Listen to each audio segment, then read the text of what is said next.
কুরবানি দিয়েছি, গোস্ত পালাম অনেক, গরিব মানুষকে দেখতে হবে, এটা তো গরিব মানুষের হক।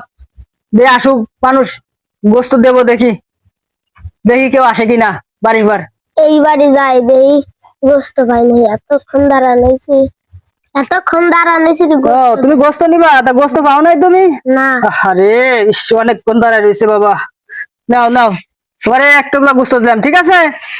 আচ্ছা, পরিবার নিয়ে খাবা, ঠিক আছে? আচ্ছা যাও। সামনে বাড়ি যায়, গোস্ত নিয়ে আসি রে। আর কি আসো, তাড়াতাড়ি আসো, তাড়াতাড়ি আসো। এই, তুমি গোস্ত নিয়ে বানাইছো? তোমার না একবার গোস্ত দিলাম, তোমাকে এই যে গোস্ত দিয়েছি আমি একবার। তো কুরবানির দিন আমার তো অল্প একটু গোস্ত দিচ্ছে না, একটু গোস্ত দেয়।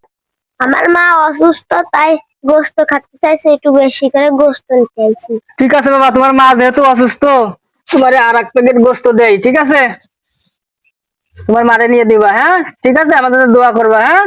আচ্ছা, তাড়াতাড়ি তাড়াতাড়ি আসো, তাড়াতাড়ি আসো, আমার নামাজ পড়তে যাবো, আসলে নামাজে আজান দিছে, তাড়াতাড়ি আসো। তুমি গোস্ত পাও নাই?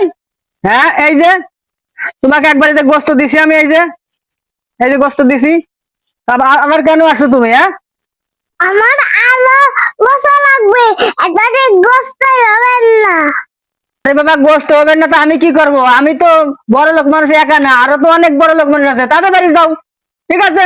আমি তোমাদের আর গোস্ত দিতে পারবো না, গোস্ত দিতে দিতে আমার তো সবকিছু শেষ হয়ে গেল, ঠিক আছে? অন্য বাড়ি যাও, অন্য বাড়ি যাও, এত গোস্ত দেওয়ার কায়দা নাই, ঠিক আছে? তুমি তাড়াতাড়ি যাও, তাড়াতাড়ি যাও, যাও।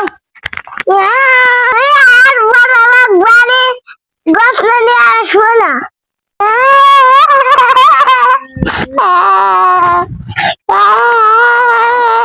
গোস্ত দিতে দিতে সব শেষ হয়ে গেল, আমি নিয়ে ফ্রিজে থুই গিয়ে আমি কুরবানি দিছি একটু গোশের জন্যই।